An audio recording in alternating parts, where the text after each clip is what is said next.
오늘 이 저녁 식사 자리에서 제 인생이 통째로 뒤바뀔 줄은 꿈에도 몰랐습니다. 남편 이준혁을 따라 들어간 최고급 한정식집 수라원의 룸.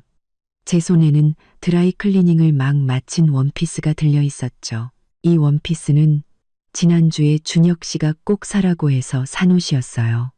오늘 저녁 자리가 아주 중요하니까 초라하게 입어서 자기 얼굴에 먹칠하지 말라고 신신당부했거든요. 룸문을 열자 안에는 이미 대여섯 명의 남자가 앉아 있었어요. 모두 맞춤.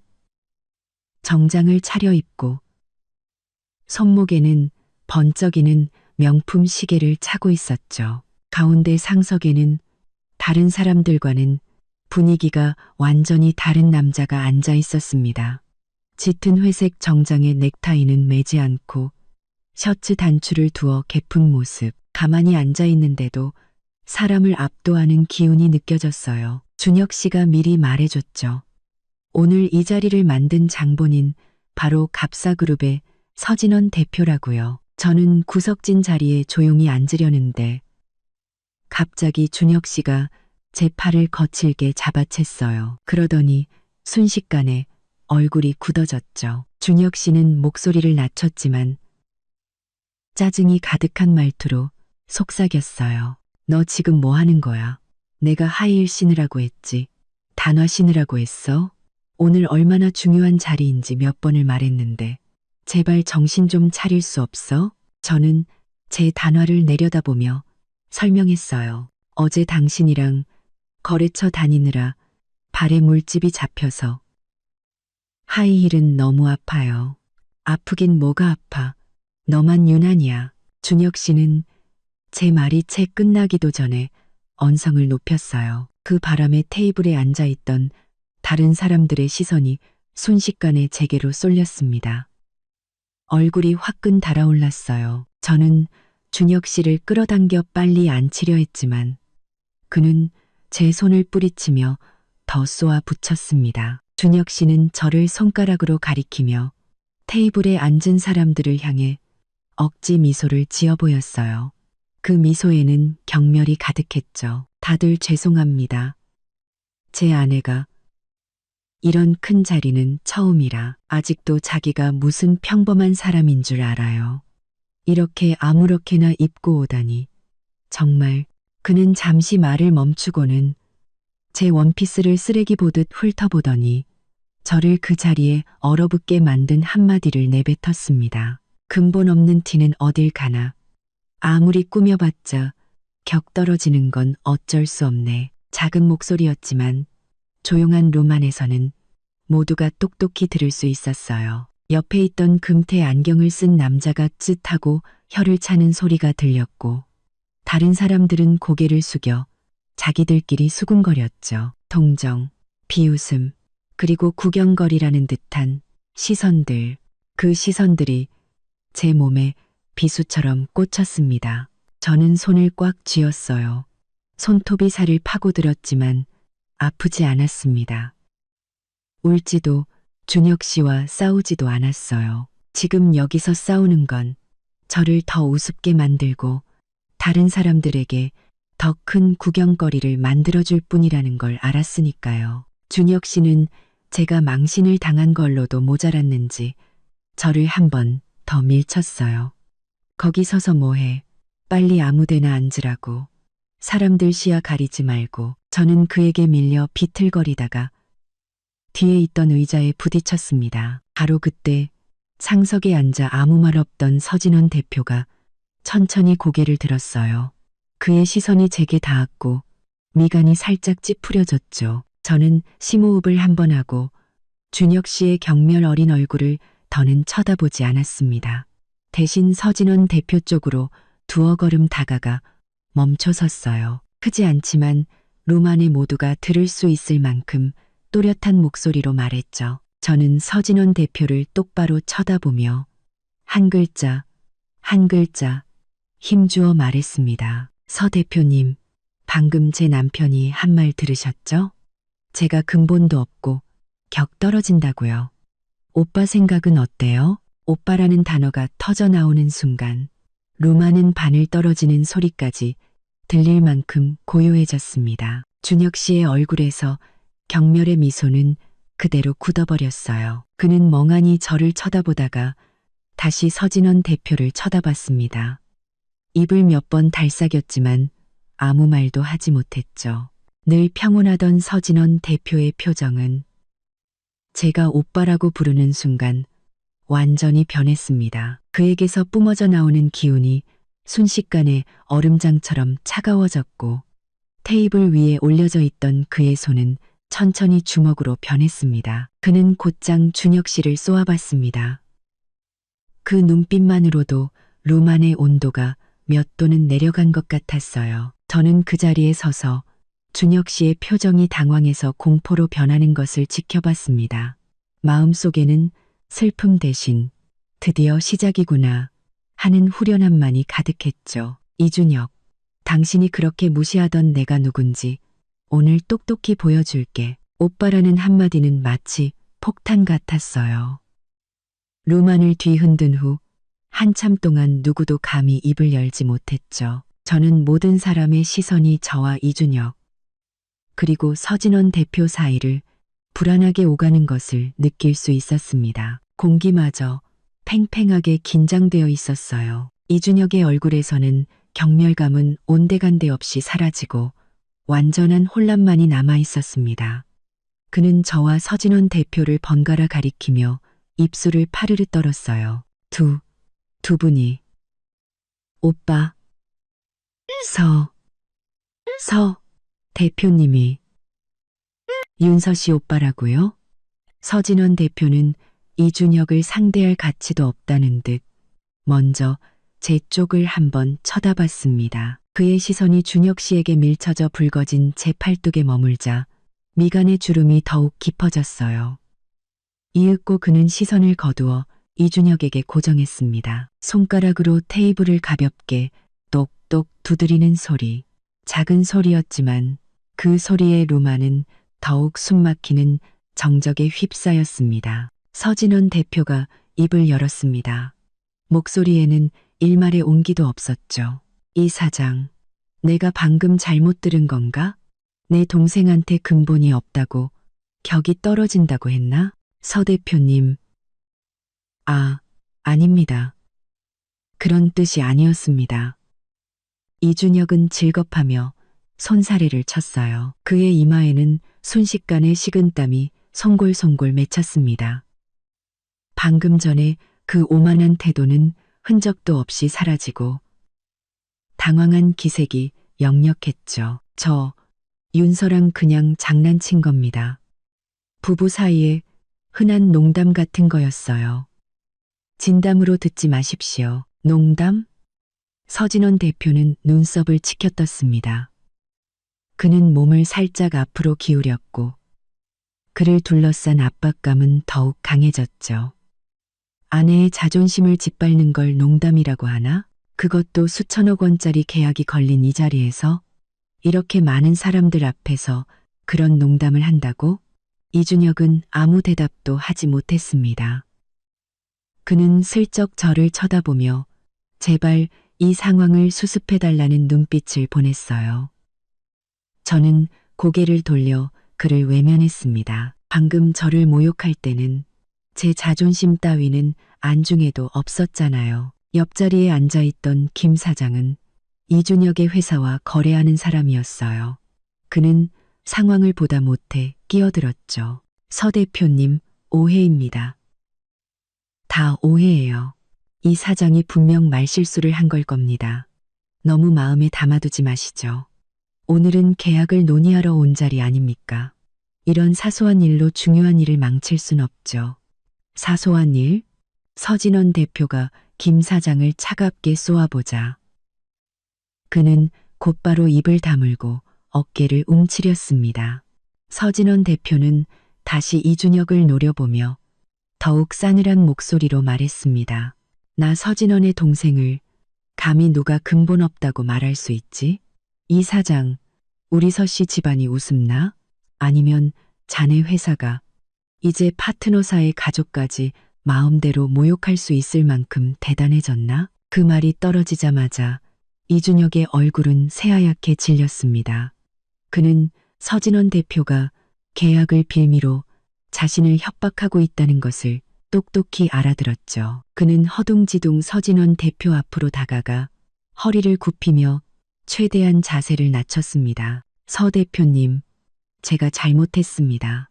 정말 죽을 죄를 지었습니다. 함부로 말한 것, 윤서한테 그런 말을 한 것, 전부 제 잘못입니다.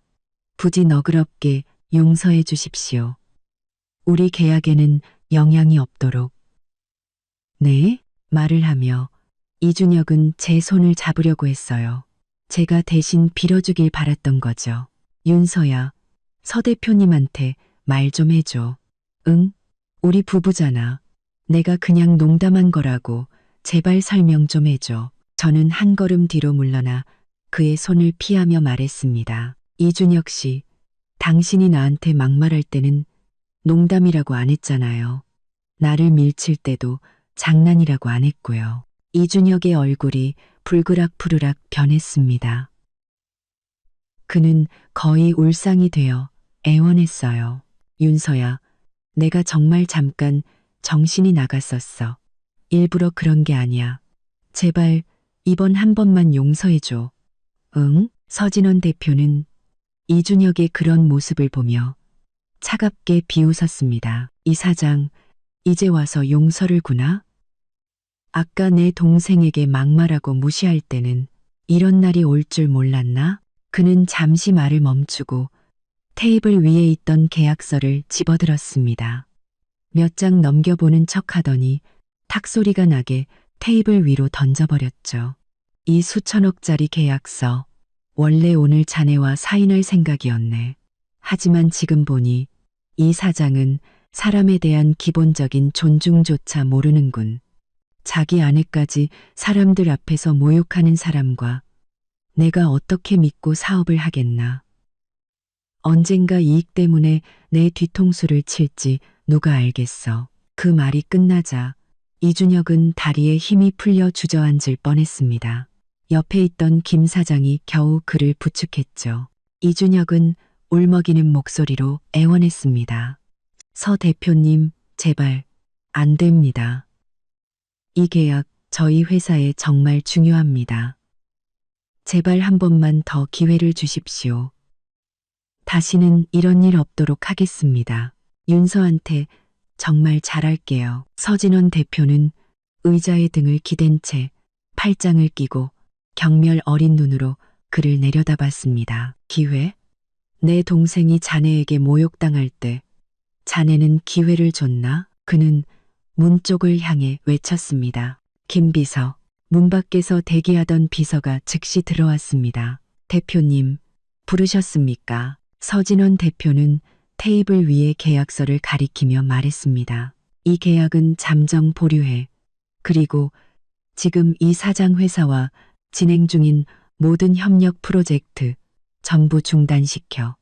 리스크 재검토에 들어가. 네, 알겠습니다. 김 비서는 대답과 동시에 계약서를 들고 밖으로 나갔습니다. 이준혁은 김 비서가 계약서를 들고 나가는 모습을 멍하니 지켜봤습니다.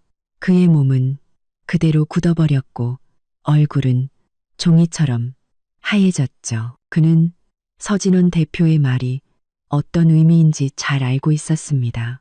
그의 회사는 이제 끝장난 것이나 다름없었어요. 수천억짜리 대형 계약이 날아간 것은 물론이고 기존의 협력 관계까지 모두 끊기게 된 겁니다. 이 소문이 퍼지면 회사의 자금줄은 분명히 막힐 테죠. 룸 안에서는 아무도 감히 말을 꺼내지 못했습니다.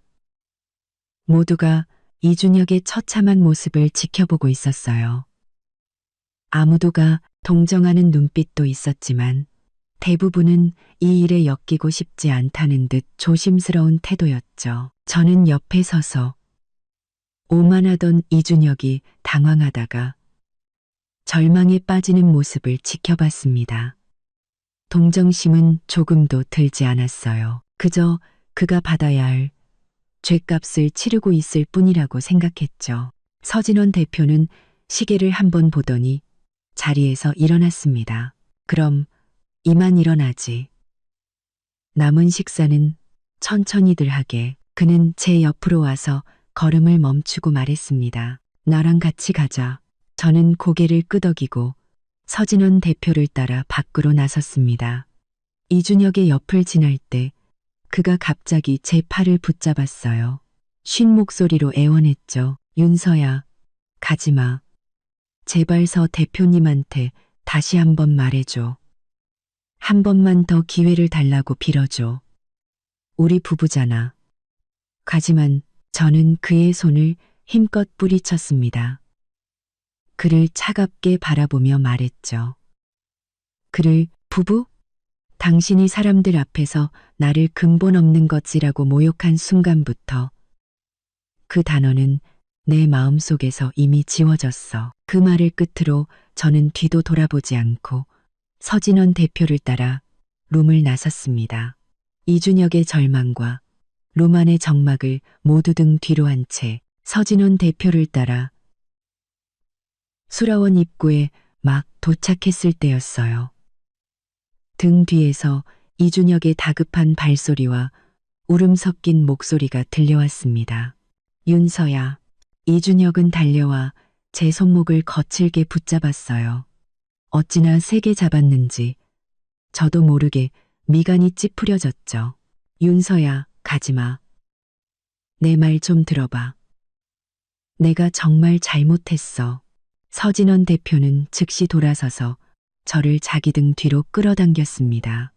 그의 눈빛은 사람을 얼어붙게 할 만큼 차가웠죠. 그는 이준혁이 잡고 있는 제 손목을 노려보며 말했습니다. 이 사장, 그 손 놓지. 이준혁은 그제야 정신을 차린 듯 했지만 손을 놓지는 않았어요. 힘만 조금 풀었을 뿐이죠. 그는 저를 보며 거의 울 것 같은 얼굴로 애원했습니다. 윤서야, 내가 아까 룸에서는 정말 귀신에 씌었었나 봐. 너한테 근본 없다고 한 거, 너를 밀친 거, 사람들 앞에서 너한테 창피 준 거, 전부 다 내 잘못이야. 제발 이번 한 번만 용서해줘. 응? 주변을 지나가던 손님들과 직원들이 모두 걸음을 멈추고 저희를 쳐다봤습니다. 어떤 사람들은 휴대폰을 꺼내 몰래 사진을 찍기도 했죠. 평소에 체면을 목숨처럼 여기던 이준혁이 이제는 그런 것도 신경 쓰지 않고 저를 붙잡고 애원하고 있었습니다. 그 처량한 모습은 아까 식사 자리에서 저를 모욕하던 오만한 모습과는 완전히 다른 사람이었어요. 저는 그를 보며 마음속에 아무런 동요도 느끼지 못했습니다. 그저 비참하게 느껴질 뿐이었죠. 이준혁 씨, 당신이 지금 나한테 용서를 비는 게 내가 서진원 대표의 동생이라서예요. 아니면 당신 회사 계약이 날아갈까 봐 두려워서예요? 제 질문에 이준혁은 순간 말문이 막힌 듯 시선을 피했습니다. 하지만 이내 다시 고개를 들고 다급하게 말했죠. 아니야, 정말 진심으로 뉘우치고 있어. 윤서야, 우리 결혼한 지 2년이잖아. 내가 평소에 너한테 어떻게 했는지 네가 더 잘 알잖아. 이번 한 번 정말 내가 잠깐 미쳤었어. 평소에 나한테 어떻게 했냐고요? 저는 그의 말을 끊고 주변 사람들도 들을 수 있도록 목소리를 높였습니다. 잊었어요? 결혼 전에 당신 우리 집 형편이 평범하니까 앞으로 둘이서 열심히 살아야 한다고 했죠. 그런데 결혼하고 보니 당신 집은 평범한 수준이 아니더군요. 그냥 당신 어머니가 우리 집이 가난하다고 당신네 집안에 어울리지 않는다고 생각했을 뿐이죠. 제가 모아둔 돈 3천만 원을 당신 회사 창업 자금으로 줬을 때 당신 어머니가 뭐라고 했는지 잊었어요? 그깟 돈을 어디다 내미냐고, 돈에 환장한 거 아니냐고 비웃었잖아요. 지난번에 우리 엄마가 아파서 입원했을 때 같이 가달라고 하니까 당신 뭐라고 했죠? 거래처랑 약속이 더 중요하다고 했잖아요. 결국 나 혼자 병원에서 3일 밤낮으로 엄마 곁을 지키는 동안 당신은 전화 한 통 없었고요. 제가 한마디 한마디 할 때마다 이준혁의 얼굴은 점점 더 하얗게 질려갔습니다. 그는 제 말을 막으려 했지만 서진원 대표의 차가운 눈빛에 눌려 아무것도 하지 못했죠. 주변의 수군거림은 점점 더 커졌습니다. 어떤 사람은 이준혁을 가리키며 말했어요. 저 남자 완전 쓰레기네. 여자가 저렇게까지 해줬는데 고마운 줄도 모르고. 이준혁은 고개를 푹 숙였습니다. 제 손목을 잡고 있던 그의 손이 덜덜 떨리기 시작했죠. 서진원 대표가 한 걸음 앞으로 나서며 이준혁의 시야를 가로막았습니다. 그의 목소리에는 경고의 의미가 담겨 있었어요. 이준혁, 내 동생이 한 말들, 자네에게 조금이라도 양심이 있다면 자기가 얼마나 큰 잘못을 저질렀는지 알겠지. 지금은 용서를 구할 때가 아니라 당장 그 손을 놓고 여기서 사라져야 할 때다.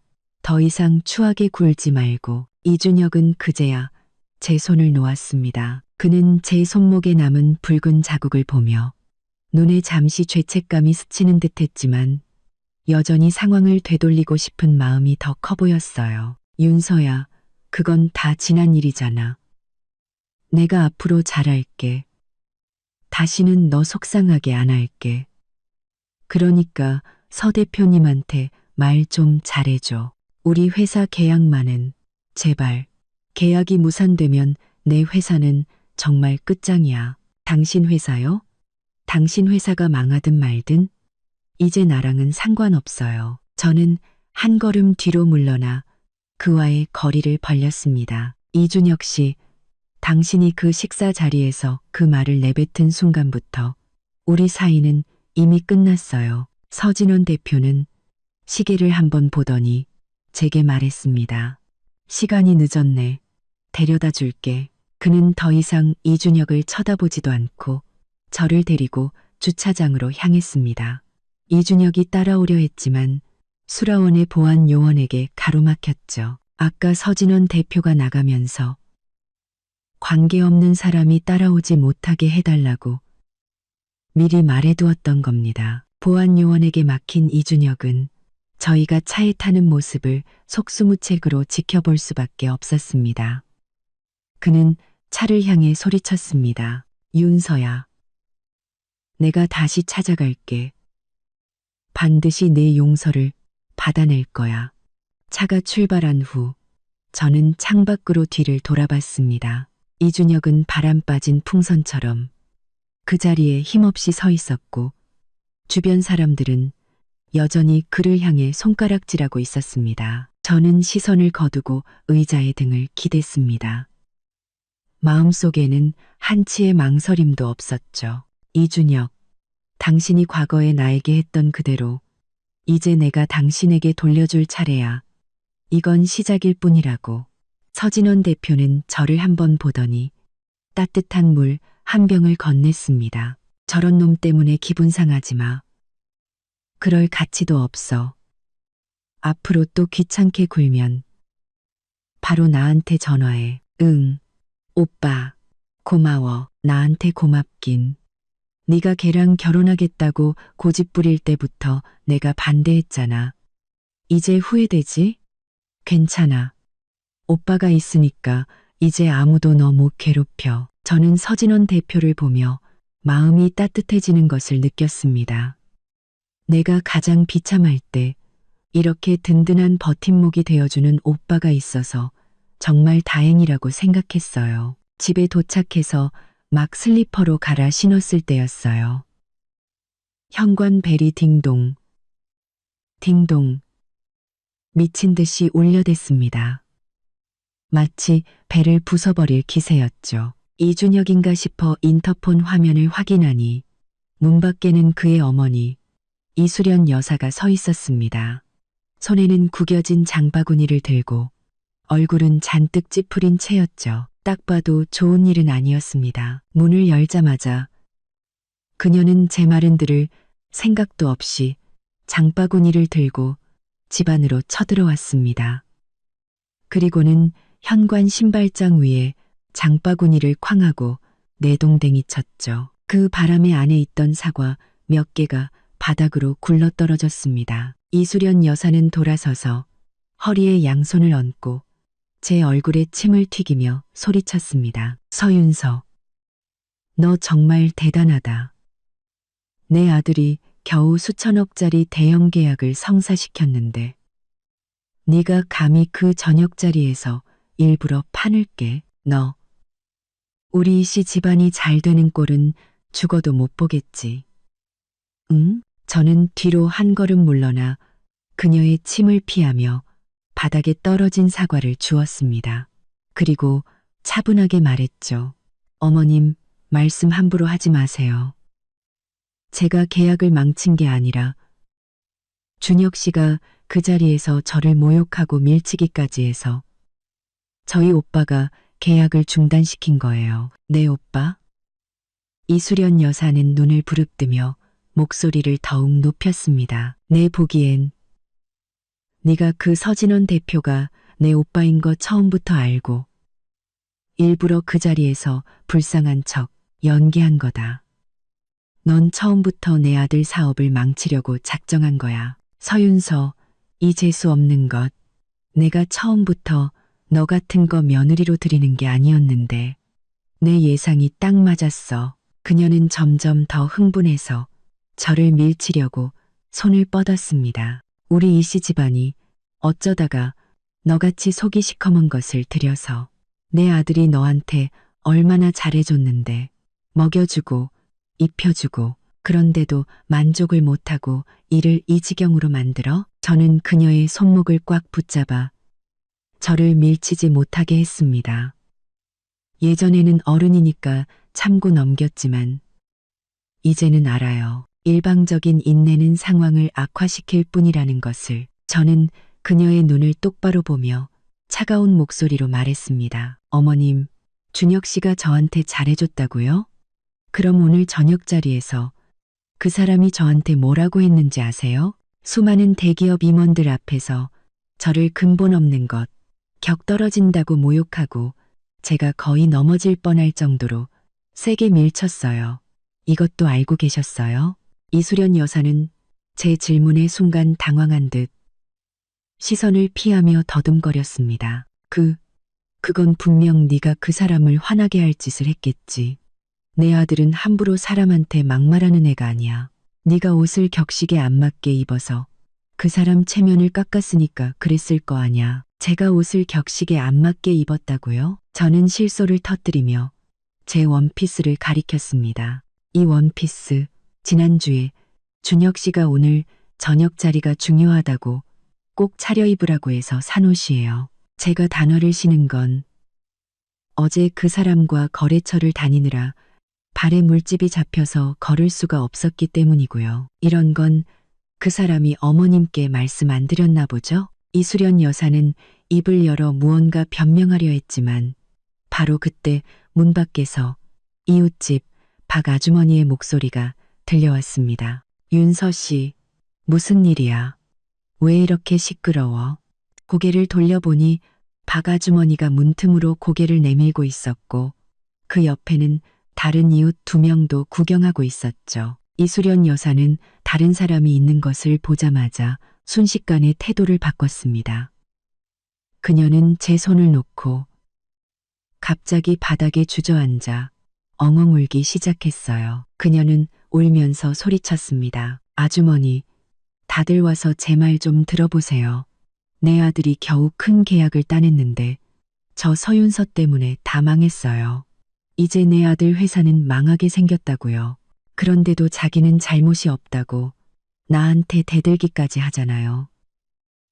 아이고, 내 팔자야. 어쩌다 저런 불효막심한 며느리를 들여서. 그녀의 울음소리에 이웃들이 더 몰려들었습니다. 문 앞은 순식간에 구경꾼들로 가득 찼고 모두 저를 향해 손가락질하며 수군거렸죠. 예전 같았으면 당황해서 어쩔 줄 몰랐겠지만 이제는 조금도 두렵지 않았습니다. 그녀가 불쌍한 척 연기를 한다면 저는 진실을 밝히면 그만이었죠. 저는 문 앞으로 다가가 이웃들을 향해 말했습니다. 아주머니, 아저씨들, 사실은 저희 어머님이 말씀하신 것과 달라요. 오늘 저녁 식사 자리에서 제 남편 이준혁 씨가 사람들 앞에서 저를 근본 없는 것들이라고 모욕하고 저를 밀치기까지 했어요. 그걸 본 저희 오빠가 화가 나서 계약을 중단시킨 거고요. 그리고 제가 결혼할 때 제 돈 3천만 원을 준혁 씨 회사 창업 자금으로 줬어요. 평소의 생활비도 대부분 제가 부담했고요. 그런데도 저희 시어머니는 항상 제가 해온 예단이 적다고 저희 집이 가난하다고 불평하셨어요. 이런 사실들은 저희 어머님이 누구보다 잘 아실 거예요. 그 말을 듣자 박 아주머니는 즉시 미간을 찌푸리며 이수련 여사를 쳐다봤습니다. 아이고, 수련 씨, 윤서 씨 말이 정말이야? 평소에 예단이 적다고 구박했다는 게 사실이냐고. 윤서 씨가 얼마나 착한 앤데 우리 볼 때마다 깍듯하게 인사하고 내가 무거운 짐 들고 있으면 와서 들어주기까지 하는데. 다른 이웃 아주머니도 거들었습니다. 맞아요. 지난번에 수련 씨 아팠을 때도 윤서 씨가 휴가까지 내고 병원에 모시고 갔잖아요. 정작 아들인 준혁 씨는 코빼기도 안 비쳤으면서. 그런데 이제 와서 윤서 씨 탓을 하면 어떡해요. 이수련 여사는 바닥에 앉은 채 울음소리를 뚝 그쳤습니다. 그녀는 제가 이웃들 앞에서 이런 이야기까지 할 줄은 몰랐던 모양이었죠. 그녀의 얼굴은 시뻘겋게 달아올랐고 일어나고 싶어도 체면 때문에 그러지도 못하는 듯 바닥에 앉아 바짓가랑이만 꽉 쥐고 있었습니다. 저는 그런 그녀의 모습을 보며 일말의 동정심도 느끼지 못했습니다. 어머님, 저와 제대로 대화하고 싶으시면 저도 응해드릴 수 있어요. 하지만 이렇게 억지를 부리며 불쌍한 척 연기하신다면 저도 모든 사람이 진실을 알도록 가만히 있지 않을 거예요. 이수련 여사는 이를 악물고 바닥에서 일어났습니다. 그녀는 바지에 묻은 먼지를 털어내고 저를 죽일 듯이 쏘아보며 말했죠. 서윤서, 너 나한테 두고 봐. 이 일 절대로 그냥 안 넘어가. 그녀는 말을 마치고 바닥에 있던 장바구니를 집어들더니 바닥에 굴러다니는 사과는 줍지도 않고 문 밖으로 뛰쳐나갔습니다. 이웃들은 그녀의 뒷모습을 보다가 다시 저를 보며 위로의 말을 건넸습니다. 윤서 씨, 너무 마음에 담아두지 마. 수련 씨가 원래 저런 사람이잖아.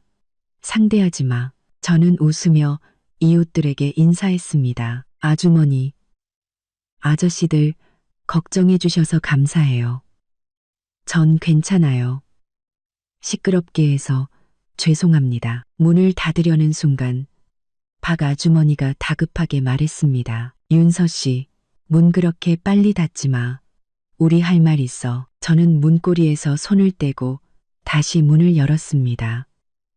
이웃들은 아무도 가지 않고 복도에 서서 안쓰러운 눈으로 저를 보고 있었죠. 담을 박 아주머니가 다가와 제 손을 잡으며 작은 목소리로 물었습니다. 윤서 씨, 아주머니한테 솔직하게 말해봐. 준혁이가 결혼 전에 자기 집 형편이 평범하다고 그랬지. 네가 결혼 전에 나한테 그랬잖아. 준혁이는 너랑 같이 고생할 각오가 된 사람이라고. 그런데 아까 내 시어머니 태도를 보니까 도저히 평범한 집안 같지가 않던데. 그 말은 제 마음속 깊은 상처를 건드렸습니다. 눈시울이 뜨거워졌지만 울음을 꾹 참았죠. 저는 고개를 끄덕였습니다. 네, 아주머니. 맞아요. 준혁 씨가 저한테 청혼할 때 자기 집은 평범한 월급쟁이 집안이고 부모님도 그냥 직장인이시라고 했어요. 앞으로 우리 힘으로 돈 모아서 집도 사고 차도 사야 한다고요. 저는 그 사람이 솔직해서 좋다고 생각하고 결혼을 결심했어요. 그런데 알고 보니 옆에 있던 왕 아저씨가 참지 못하고 끼어들었습니다. 아까 그 엄마 옷 입은 것만 봐도 보통 사람은 아니던데. 네, 맞아요. 저는 심호흡을 한번 하고 복도의 모든 사람이 들을 수 있도록 목소리를 높였습니다. 이수련 여사가 멀리 가지 않고 분명히 아래층에서 엿듣고 있을 거라는 걸 알았기 때문이죠. 결혼하고 나서 알았어요. 준혁 씨 아버지는 건자재 가게를 운영하시고 집에 이미 아파트가 2채나 있었어요. 저한테 시골 출신 흙수저인 척했던 건 제가 자기네 집 재산을 노릴까봐 그랬던 거래요. 그 말이 나오자 이웃들은 경악을 금치 못했습니다. 세상에 그런 일이 있었어? 그건 사기 결혼 아니야. 윤서 씨가 너무 순진했네. 그걸 어떻게 참고 살았어. 준혁이 그놈 보기에는 멀쩡하더니 어떻게 그런 짓을 할 수가 있어? 바로 그때 아래층에서 이수련 여사의 목소리가 들려왔습니다. 역시나 그녀는 아직 가지 않고 계단에 서 있었던 겁니다. 서윤서, 너 거기서 헛소리하지 마. 우리 준혁이가 그렇게 말한 건 네가 돈만 밝히는 여자인지 떠보려고 그랬던 거다. 그런데 이제 와서 적반하장으로 우리를 욕해? 그녀는 소리치며 다시 위층으로 올라왔습니다. 박 아주머니는 즉시 제 손을 놓고 한 걸음 앞으로 나서며 저를 보호했습니다. 수련 씨, 그게 할 소리야? 돈만 밝힌다니? 윤서 씨는 결혼할 때 자기 돈 3천만 원을 준혁이 사업자금으로 보태줬다며 당신네 집이 잘 산다고 미리 말했으면 윤서 씨가 자기 돈을 쓸 필요도 없었잖아. 3천만 원? 이수련 여사는 어이가 없다는 듯 눈을 부릅떴습니다. 그깟 돈 가지고 생색은 내 친구네 며느리는 예단으로 아파트 한 채에 외제차까지 해왔어. 윤서가 준 그 3천만 원으로는 우리 준혁이 시계 하나도 못 사. 그런데 그걸 어디다 대고 자랑이야? 말이 너무 심하잖아. 왕 아저씨가 미간을 찌푸리며 나섰습니다. 3천만 원이 우리 같은 서민한테는 얼마나 큰 돈인데. 윤서 씨는 자기 결혼 자금을 전부 털어서 준혁이 사업을 도와준 거잖아. 고마워하기는커녕 돈이 적다고 타박하는 게 말이 돼? 저는 왕 아저씨의 말에 할 말을 잃은 이수련 여사를 보며 2년간 억눌러 왔던 서름이 터져 나오는 것을 느꼈습니다. 저는 한 걸음 앞으로 나가 그녀에게 말했습니다. 어머님, 작년에 저희 엄마가 보내주신 홍삼 기억나세요? 어머님이 기력이 없다고 하셔서 제가 드렸잖아요. 그런데 다음 날 준혁 씨가 그 홍삼을 자기 상사한테 선물로 갖다 바치는 걸 봤어요. 어머님은 저한테 상사한테 잘 보이는 게 어머님이 드시는 것보다 더 중요하다고 하셨죠. 그 말 잊지 않으셨죠? 그리고 제 생일 때 준혁 씨가 목걸이를 사줬다고 했는데 알고 보니 가짜였잖아요. 어머님은 저한테 여자가 뭐하러 비싼 걸 하냐고 가짜도 충분하다고 하셨죠. 이제 말씀 좀 해보세요. 대체 누가 저를 무시하고 누가 저를 격떨어진다고 생각하는 거죠? 제가 한마디씩 할 때마다 이수련 여사의 얼굴은 점점 더 하얗게 질려갔습니다. 그녀는 무언가 반박하려 했지만 이웃들의 따가운 시선에 입을 다물었죠. 복도에 있던 모든 사람이 그녀를 비난의 눈초리로 쳐다보고 있었습니다. 박 아주머니가 한숨을 쉬며 말했습니다. 수련 씨, 내가 정말 당신한테 할 말은 아니지만 윤서 씨는 흠잡을 데 없는 애야. 당신 아팠을 때 윤서 씨가 휴가 내고 병간호 다 했잖아. 준혁이가 회사 일로 바쁠 때도 매일 저녁 밥 차려놓고 기다렸고. 그런데 당신네는 그런 윤서 씨를 이렇게 대했어? 맞아요. 다른 이웃 아주머니도 거들었습니다. 당신네 집 인테리어 공사할 때 윤서 씨가 보름 동안이나 현장 지키면서 일 도와줬잖아요. 그때 얼굴이 새까맣게 탔었는데 고맙다는 말 한마디 안 하더니 이제 와서 계약이 잘못되니까 윤서 씨 탓을 하는 게 그게 무슨 경우예요? 이수련 여사는 사람들의 비난에 고개를 들지 못했습니다. 그녀는 저를 죽일 듯이 쏘아보더니 너희들 다 한패지 하고 중얼거리며 아래층으로 도망치듯 달려갔습니다. 어찌나 급하게 가는지 계단에서 넘어질 뻔하기까지 했죠. 그 모습은 정말이지 처량하기 짝이 없었습니다. 그녀의 뒷모습이 사라지자 이웃들은 다시 제 주위로 모여들어 위로의 말을 건넸습니다. 윤서 씨, 저런 사람이랑은 상종하지 마. 앞으로 무슨 일 있으면 우리한테 말해. 우리가 도와줄게. 그래, 저런 시댁은 없는 게 나아. 정안 되면 이혼해. 윤서 씨는 능력 있으니까 혼자서도 잘 살 수 있어. 저는 이웃들을 향해 허리를 숙여 인사했습니다. 눈시울이 붉어졌죠. 아주머니, 아저씨들, 정말 감사해요. 지난 몇 년간 저 때문에 신경 많이 쓰셨죠. 이제 어떻게 해야 할지 알 것 같아요. 문을 닫고 집 안으로 들어서자 완벽한 정적이 흘렀습니다. 저는 문해등을 기댄 채 참고 있던 눈물을 터뜨렸습니다. 슬퍼서가 아니었어요. 해방감 때문이었죠. 2년간 가슴 속에 묻어두었던 모든 서름이 오늘 드디어 세상 밖으로 나왔습니다. 그리고 이렇게 많은 사람이 제 편에 서주었죠. 저는 눈물을 닦고 거실로 걸어가 휴대폰을 들고 서진원 대표에게 메시지를 보냈습니다. 오빠, 나 이혼할래. 몇 초 지나지 않아 답장이 왔습니다. 그래, 오빠가 지지할게. 도움이 필요하면 언제든 말해. 변호사는 이미 구해놨어. 서진원 대표의 일 처리 속도는 제 상상을 초월했습니다. 제가 이혼하고 싶다는 메시지를 보낸 지 30분도 채 되지 않아 전화가 걸려왔죠. 그는 이미 변호사에게 이혼 합의서 작성을 지시했다고 말했습니다. 그러면서 덧붙였죠. 네가 예전에 이준혁한테 투자했던 창업 자금 3천만 원. 내가 우리 회사 재무팀 통해서 계좌 동결시켜놨어. 그 돈은 원래 내 거니까 그놈이 함부로 쓰게 둘 수 없지. 저는 휴대폰을 쥔 채 가슴 속에 따뜻한 기운이 퍼지는 것을 느꼈습니다. 오빠, 고마워. 그렇게까지 서두를 필요는 없는데. 서두르긴 뭘. 서진원 대표가 제 말을 끊었습니다. 그의 목소리에는 안타까움이 묻어났죠. 네가 2년 동안이나 속 썩었잖아. 하루라도 빨리 이혼해야 너도 하루라도 빨리 자유로워지지. 그리고 이준혁 같은 놈은 따끔하게 혼쭐을 내줘야 다시는 너를 얕보지 못해. 전화를 끊고 얼마 지나지 않아 제 휴대폰이 딩동하고 계속 울리기 시작했습니다. 아파트 주민 단톡방이었죠.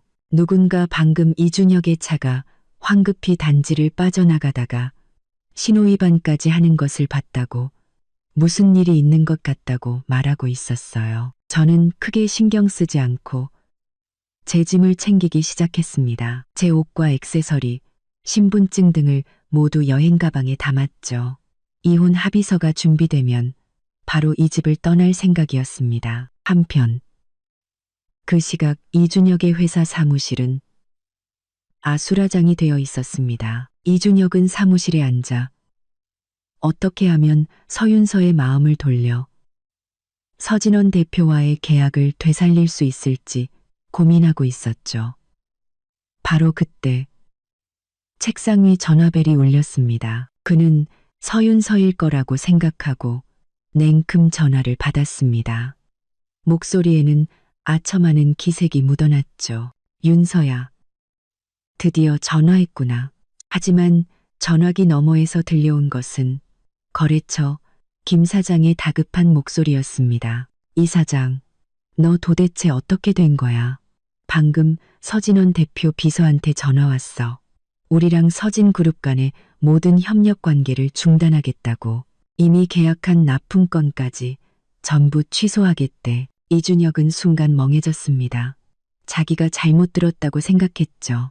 김 사장님, 농담하지 마세요. 어제까지만 해도 괜찮았잖아요. 갑자기 무슨 계약 중단입니까? 누가 너랑 농담한대. 김 사장의 목소리는 더욱 다급해졌습니다. 서진그룹뿐만이 아니야. 방금 다른 거래처 두 곳에서도 전화 왔어. 서진그룹으로부터 리스크 경고를 받았다고. 내 회사 신용도에 문제가 있는 것 같으니 협력을 잠정 중단하겠다고 하더라. 이사장, 너 대체 서진원 대표한테 무슨 짓을 한 거야? 똑바로 말 안 하면 우리 계약도 정말 끝장이야. 탁, 이준혁의 손에서 수화기가 떨어졌습니다. 그가 상황을 파악하기도 전에 사무실 문이 벌컥 열리고 재무팀장이 허둥지둥 뛰어들어왔습니다. 그의 손에는 서류 한 장이 들려 있었고 얼굴은 새하얗게 질려 있었죠. 이 대표님, 큰일 났습니다. 회사 계좌에 있던 창업 자금 3천만 원이 동결됐습니다. 은행 말로는 계좌 소유주가 직접 동결 신청을 했다고. 그 돈의 소유권에 분쟁의 소지가 있다고 합니다. 동결? 이준혁은 벌떡 일어났습니다. 그는 서류를 낚아채듯 받아들고 눈을 부릅떴죠. 누가 동결시켰는데? 그 돈 서윤서가 투자한 거잖아. 걔가 왜 동결을 시켜? 재무팀장은 마른 침을 삼키며 말했습니다. 재무팀장은 은행에서는 정확히 말해주지 않았지만 방금 서진 그룹 재무팀에서 문자가 왔습니다. 그 돈은 서윤서 씨의 개인 재산이며 현재 서진 그룹 법무팀을 통해 동결 신청이 된 상태라고요. 이혼 시 재산 분할이 명확해질 때까지 동결은 유지될 거라고 합니다. 이혼? 이준혁의 목소리가 날카롭게 갈라졌습니다. 그는 그제야 깨달았습니다. 서윤서가 정말로 자신과 이혼하려 한다는 것을. 자신과 그는 그제야 깨달았습니다.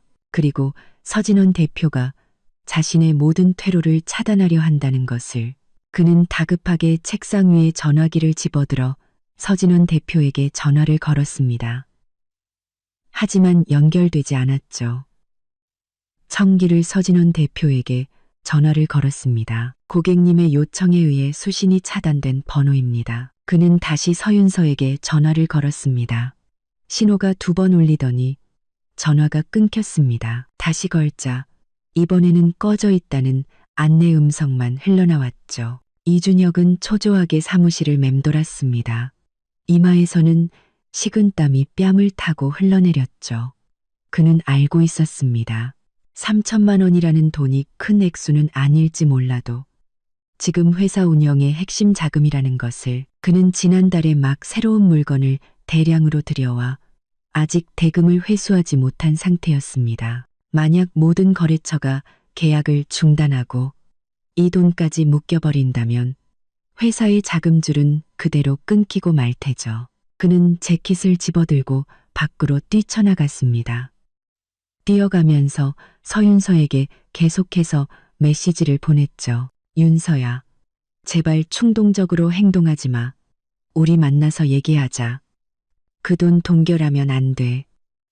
회사가 망하면 우리 앞으로 어떻게 살아? 윤서야, 내가 잘못했어. 정말 잘못했어. 제발 이혼만은 하지 말아줘. 돈 동결도 풀어주고, 응? 하지만 그가 아무리 많은 메시지를 보내도 서윤서에게서는 답장이 없었습니다. 저는 휴대폰 화면에 가득한 이준혁의 메시지를 보며 경멸의 미소를 지었습니다. 그리고 그의 번호를 차단해버렸죠. 이준혁은 주차장으로 달려가 서윤서의 집으로 가기 위해 차에 올라탔습니다. 바로 그때 다시 전화가 걸려왔습니다. 또 다른 거래처였죠. 목소리는 얼음장처럼 차가웠습니다. 이 대표, 우리 회사는 당신과의 모든 협력 관계를 종료하기로 결정했습니다. 위약금 관련해서는 우리 법무팀에서 곧 연락이 갈 겁니다. 안 됩니다. 장 사장님. 이준혁은 애원했습니다. 제발 한 번만 더 기회를 주십시오. 제가 서진 그룹과의 문제는 반드시 해결하겠습니다. 그룹과의 문제는 반드시 해결하겠습니다. 장 사장님, 장 사장님, 장 사장님, 장 사장 해결? 장 사장은 차갑게 비웃었습니다. 이준혁, 넌 누구를 건드려도 하필 서진원을 건드렸어. 서진그룹이 이 업계에서 어떤 영향력을 가졌는지 몰라? 그쪽에서 네 회사에 문제가 있다고 하면 누가 너랑 거래를 하려고 하겠어? 알아서 잘 해결해봐. 전화는 끊겼습니다. 이준혁은 운전석에 주저앉아 두 손으로 머리를 감싸 쥐었습니다. 마음속은 절망으로 가득 찼죠. 그는 이제야 깨달았습니다. 서진원 대표는 농담을 한 것이 아니었습니다. 정말로 자신의 회사를 벼랑 끝으로 몰아붙이고 있었던 겁니다. 그는 후회했습니다. 어제 저녁 식사 자리에서 충동적으로 서윤서를 모욕했던 것을, 처음부터 자신의 집안 배경을 속였던 것을, 그리고 지난 2년간 그녀에게 제대로 대해주지 못했던 것을. 하지만 이미 너무 늦어버렸습니다. 저는 짐 정리를 마치고 소파에 앉아 창밖의 노을을 바라봤습니다. 휴대폰으로 서진원 대표의 메시지가 도착했죠. 모든 계약은 중단시켰고 자금도 동결해놨어. 걱정하지 마. 앞으로 무슨 일이 생기든 오빠가 다 막아줄게. 저는 고마워라고 답장을 보내고 휴대폰을 내려놓았습니다. 이준혁, 이건 네가 저지른 짓에 대한 첫 번째 대가일 뿐이야. 앞으로 더 많은 것들이 남아있어.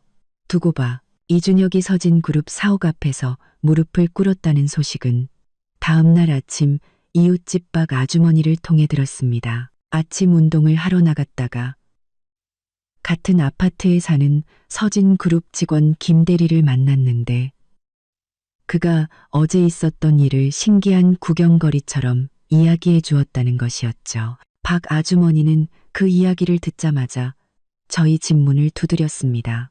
윤서 씨, 어제 준혁이 꼴이 말이 아니었대. 정말 비참했나 봐.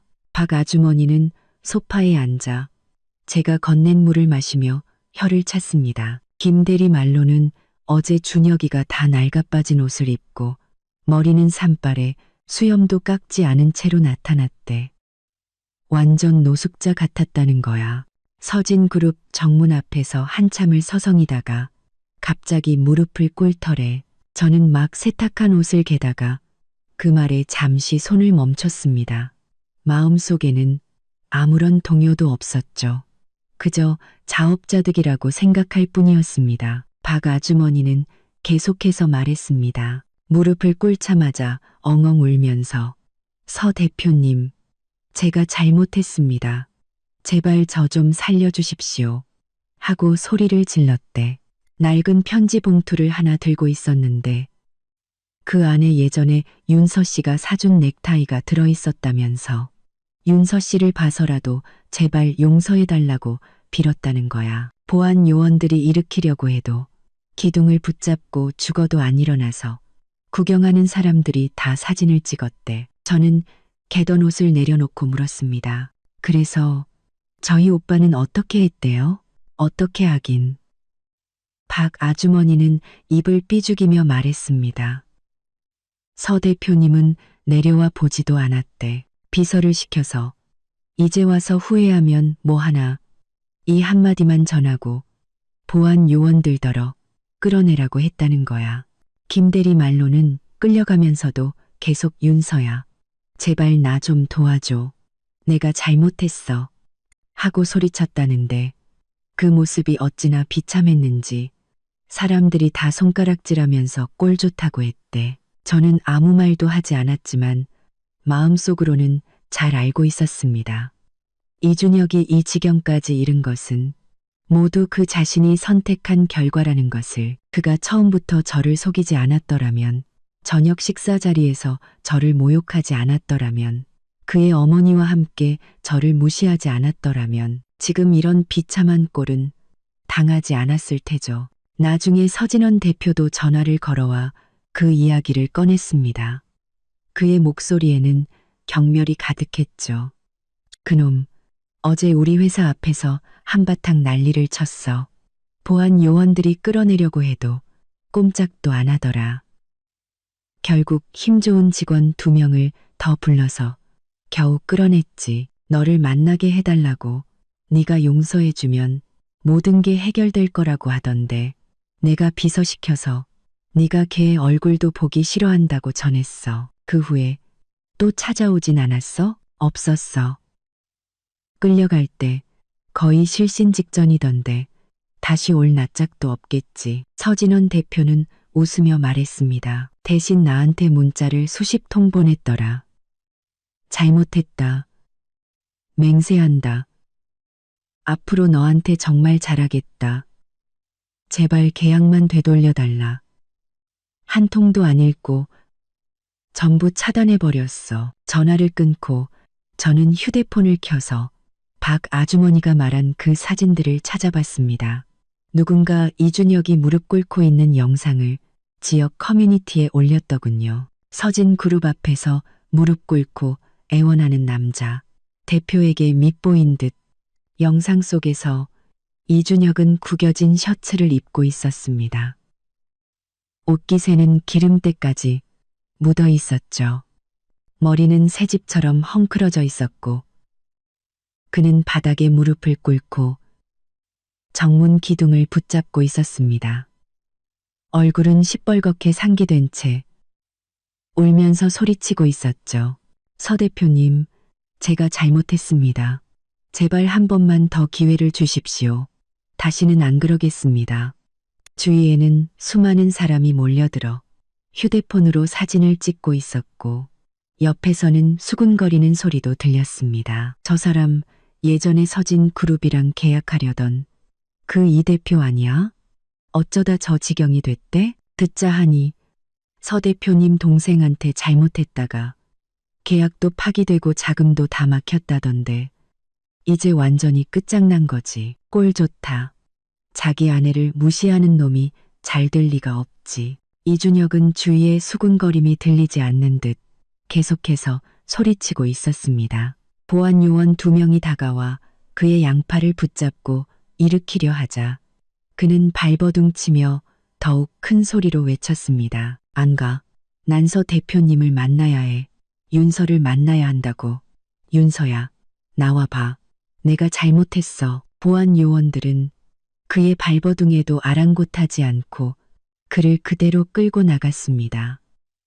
영상의 마지막에는 멀리 끌려가면서도 뒤를 돌아보며 제발 저 좀 살려주세요 하고 외치는 그의 비참한 뒷모습이 담겨 있었죠. 저는 영상을 끄고 마음속에 일말의 동정심도 느끼지 못했습니다. 문득 결혼 1주년 기념일이 떠올랐습니다. 그때 이준혁은 작은 계약 하나를 성사시키고는 앞으로 저를 호강시켜주겠다며 의기양양하게 말했었죠. 그때 그의 눈에는 자신감이 가득했었습니다. 하지만 지금 그는 자신의 회사를 지키기 위해 수많은 사람 앞에서 무릎을 꿇고 모든 자존심을 버린 채 애원하고 있었습니다. 너무나도 비참한 결말이었죠. 그날 오후 아파트 앞마트에서 장을 보다가 예전에 이준혁과 함께 일했던 유 사장을 마주쳤습니다. 유 사장은 저를 보더니 잠시 망설이다가 다가와 인사를 건넸습니다. 윤서 씨, 오랜만이네요. 네. 유 사장님도 장 보러 오셨어요? 네. 유 사장은 한숨을 쉬며 말했습니다. 이준혁 씨, 일은 들었어요. 정말 안타깝게 됐죠. 그 친구가 얼마 전에 저한테 찾아와서 서 대표님한테 말 좀 잘해달라고 부탁하더군요. 회사 지분 절반을 주겠다고까지 했는데 제가 거절했어요. 서 대표님 성격 아시잖아요. 괜히 이준혁 씨 편들었다가 저까지 미운 털 밝힐 수는 없죠. 저는 웃으며 말했습니다. 잘하셨어요. 유 사장님. 그 사람 때문에 저희 오빠한테 밉보일 필요는 없죠. 그럼요. 유 사장이 말을 이었습니다. 그리고 솔직히 이번 일은 이준혁 씨가 잘못한 게 맞잖아요. 결혼할 때는 우리한테 윤서 씨 집안이 평범하다고 자기 좀 잘 봐달라고 하더니 이제 와서서 대표님 동생이라는 게 밝혀졌으니 이건 우리 모두를 속인 거나 다름없죠. 그런 사람은 도와줄 가치도 없어요. 유 사장과 몇 마디 더 나눈 후 저는 집으로 돌아왔습니다. 마음속으로 확신했죠. 이준혁은 이제 자금 줄 뿐만 아니라 인맥까지 모두 잃었다는 것을, 아무도 그를 도와주려 하지 않을 것이고 그의 회사는 이제 정말로 끝이라는 것을. 그날 밤 서진원 대표에게서 다시 전화가 왔습니다. 이준혁이 은행에 대출을 신청했지만 서진그룹과의 관계가 틀어졌다는 것을 안 은행 측에서 리스크를 우려해 대출을 거절했다는 것이었죠. 그의 목소리에는 조롱의 기색이 묻어났습니다. 이제 정말 갈 때까지 갔을 거야. 다시는 너를 귀찮게 할 일 없을 테니 걱정하지 마. 이준혁이 서진그룹 앞에서 무릎을 꿇고 끌려나간 지 이틀이 지난 오후 다시 초인종이 울렸습니다. 인터폰 화면을 보니 또 이수련 여사였죠. 하지만 이번에는 지난번처럼 기세등등한 모습이 아니었습니다. 그녀는 어깨를 움츠린 채 손에는 투명 비닐봉지를 들고 있었죠. 봉지 안에는 쭈글쭈글한 사과 몇 개와 포장도 뜯지 않은 과자 한 봉지가 들어 있었습니다. 누가 봐도 아파트 앞 작은 가게에서 급하게 사온 싸구려 물건들이었죠. 저는 문을 열었지만 그녀를 집 안으로 들이지는 않았습니다. 문을 가로막고 서서 물었죠. 무슨 일이시죠? 이수련 여사는 저를 보자마자 눈시울이 붉어졌습니다. 그녀는 집 안으로 들어오려 했지만 제가 막아서자 현관에 서서 울먹이는 목소리로 말했습니다. 윤서야, 엄마가 부탁이 있어서 왔어. 내 오빠한테 말 좀 잘해서 우리 준혁이 좀 그만 괴롭히라고 해줄 수 없을까? 준혁이가요, 며칠 밥도 제대로 못 먹고 살이 쏙 빠졌어. 회사도 망하기 직전이고 이러다가 우리 아들 정말 쓰러지겠어. 그녀는 말하면서 손에 든 비닐봉지를 제게 내밀었습니다. 이거 엄마가 너 주려고 사온 과일이야. 네가 좋아하는 사과. 우리 그래도 한때는 고부 사이였잖아.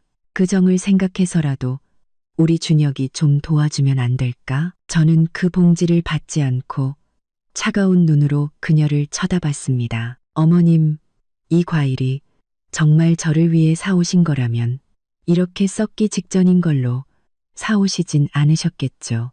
보세요. 사과 껍질은 다 쭈글쭈글하고 어떤 건 시커멓게 멍들었잖아요. 어머님이라면 이런 거 드시겠어요? 이수련 여사는 내밀었던 손을 어색하게 거두며 봉지를 등 뒤로 숨겼습니다. 그건 내가 급하게 나오느라 제대로 못 봐서 그래. 다음에는 좋은 걸로 사다 줄게. 그러니까 일단 우리 준혁이 좀 도와달라고요?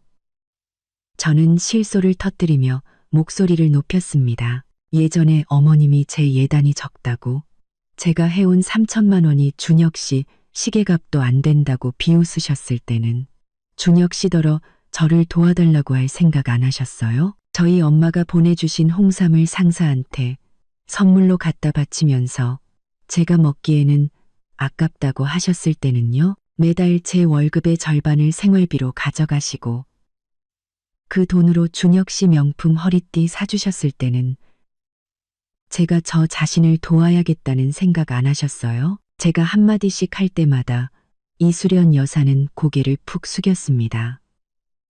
그녀는 옷자락을 만지작거리며 작은 목소리로 변명했죠. 그건 다 사소한 일이잖아. 지금 우리 준혁이는 밥도 굶게 생겼는데. 그런 사소한 일은 있고 우리 좀 도와주면 안 되겠니? 사소한 일이요. 저는 휴대폰을 꺼내 예전 메시지 기록을 찾아 보여주었습니다. 작년 제 생일, 이준혁이 가짜 목걸이를 선물한 후 제가 이수련 여사에게 속상함을 토로했을 때 그녀가 보낸 메시지였죠. 가짜면 어떠냐. 너같이 근본 없는 애가 진짜를 하고 다녀도 남들은 다 가짜인 줄 알아. 그냥 주는 대로 하고 다녀. 저는 휴대폰 화면을 그녀의 눈앞에 들이밀었습니다. 보세요. 이게 어머님이 예전에 저한테 하신 말씀이에요. 그때는 이게 사소한 일이라고 생각 안 하셨나 봐요. 이제 와서 준혁 씨가 힘들어지니까 저한테 도와달라고요? 세상에 그렇게 쉬운 일이 어디 있겠어요. 이수련 여사는 휴대폰 화면을 보며 입술을 파르르 떨 뿐 아무 말도 하지 못했습니다. 바로 그때 박 아주머니가 장바구니를 들고 아래층에서 올라오다가 저희를 보고 걸음을 멈췄습니다. 윤서 씨, 무슨 일이야? 수련 씨는 왜 문 앞에서 울고 있어? 이수련 여사는 마치 구세주를 만난 듯 박 아주머니를 향해 울부짖었습니다. 아주머니, 제발 윤서 좀 설득해 주세요. 오빠한테 말해서 우리 준혁이 좀 그만 괴롭히라고요. 우리 준혁이가 잘못되면 우리 집안은 정말 끝장이에요. 박 아주머니는 미간을 찌푸리며 이수련 여사와 저를 번갈아 보더니 이수련 여사에게 말했습니다. 수련 씨, 이건 정말 윤서 씨 탓을 할 게 아니야. 예전에 당신네가 윤서 씨한테 어떻게 했는지 우리 이웃들이 다 봤어. 예단이 적다고 구박하고 준혁이는 사람들 앞에서 모욕하고 이제 와서 윤서 씨 오빠가 자기 동생 편드는 게 뭐가 잘못됐어? 그리고 윤서 씨가 정말 준혁이를 망하게 할 생각이었으면 처음부터 3천만 원이나 되는 돈을 사업 자금으로 주지도 않았을 거야. 맞아요. 마침 쓰레기를 버리러 나왔던 앞집 왕 아주머니도 거들었습니다. 수련 씨, 지금 윤서 씨한테 매달릴 게 아니라 아들 교육이나 다시 시켜요. 처음부터 윤서 씨한테 잘했으면 이런 일도 없었을 거 아니에요.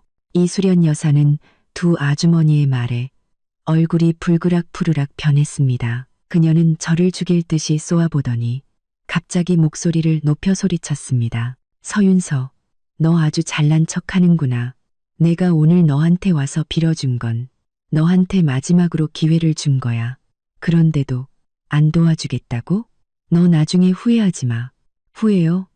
저는 차갑게 비웃었습니다. 제 인생에서 가장 후회되는 일은 눈이 멀어 이준혁 씨와 결혼하고 어머님 같은 분을 시어머니로 모셨던 거예요. 볼 일 없으시면 이제 그만 가주시죠. 이웃들한테 피해주지 마시고요. 이수련 여사가 무언가 더 말하려 하자 박 아주머니가 한 걸음 앞으로 나서며 저를 막아섰습니다. 수련 씨, 여기서 계속 소란 피우면 우리 경찰 부를 거야. 복도는 당신 네 집 안방이 아니라고. 이수련 여사는 박 아주머니의 단호한 표정과 주변에서 고개를 내밀고 구경하는 이웃들을 보고는 결국 기가 죽었습니다. 그녀는 분하다는 듯 발을 한번 구르더니 바닥에 있던 비닐봉지를 집어들고 아래층으로 달려갔습니다. 가면서도 서윤서, 너 두고 봐. 우리 이씨 집안이 이대로 끝나지 않을 거야. 하고 소리치는 것을 잊지 않았죠. 저는 그녀의 뒷모습을 보며 조금도 두렵지 않았습니다. 그녀는 이제 종이 호랑이에 불과했죠. 이준혁의 회사가 무너진 지금 그녀는 아무것도 아니었습니다. 박 아주머니가 제 어깨를 두드리며 위로했습니다. 윤서 씨, 저런 사람이랑은 상종하지 마. 원래 약한 사람한테만 강한 법이거든. 앞으로 또 찾아와서 괴롭히면 우리한테 말해. 우리가 막아줄게. 네, 아주머니, 왕 아주머니, 정말 감사해요. 두 분이 계셔서 정말 든든해요. 문을 닫고 저는 이수련 여사가 두고 간 비닐봉지를 내려다봤습니다. 봉지에서 굴러나온 사과 하나가 바닥에 떨어져 시커먼 멍 자국이 더 짙어져 있었죠. 저는 그 봉지를 주워 그대로 쓰레기통에 던져버렸습니다. 마치 이씨 집안과 관련된 모든 것을 버리듯이 이제 다시는 그들에게 휘둘리지 않을 겁니다. 며칠 후 변호사에게서 완성된 이혼 합의서를 받았습니다. 합의서와 함께 제 혼전 재산을 증명할 여러 증거 자료도 첨부되어 있었죠. 그중 중요한 파일 하나가 예전에 쓰던 노트북에 저장되어 있었습니다. 그 노트북은 이준혁의 회사 사무실에 있었죠. 예전에 그가 대신 보관해 주겠다고 가져간 후 돌려주지 않았던 겁니다. 저는 변호사에게 대신 받아달라고 부탁하려 했지만 변호사는 제가 직접 가는 것이 좋다고 말했습니다. 나중에 이준혁이 물건이 없어졌다고 딴소리를 할 수도 있다는 것이었죠. 결국 제가 직접 가기로 했습니다. 출발하기 전에 서진원 대표에게 이준혁의 회사에 다녀오겠다고 메시지를 보냈습니다. 그는 비서를 시켜 저를 데려다 주라고 했고, 만약 그놈이 딴소리하면 바로 나한테 전화해. 상대할 가치도 없어.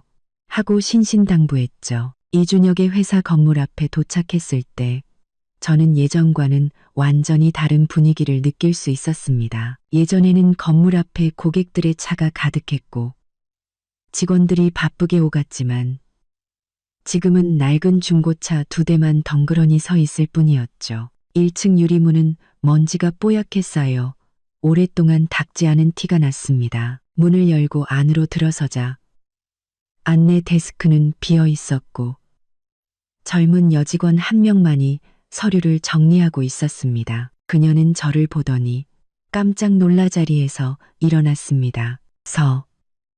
서윤서 씨? 어쩐 일이세요? 작년에 입사한 박 대리였죠. 예전에 제가 서류를 전해주러 왔을 때 몇 번 이야기를 나눈 적이 있었습니다. 저는 웃으며 말했습니다. 제 노트북 가지러 왔어요. 이준혁 씨 사무실에 있는데 지금 안에 있나요? 박 대리는 시선을 피하며 목소리를 낮춰 말했습니다. 이 대표님 사무실에 계세요. 그런데 임 비서님도 같이 계셔서 조금 있다가 오시는 게 임 비서요?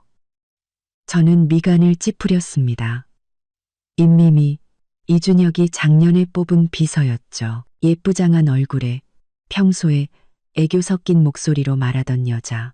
예전에 회사에 왔을 때 그녀가 이준혁과 유난히 가깝게 지내는 것을 몇 번 본 적이 있었지만 그때는 대수롭지 않게 넘겼습니다.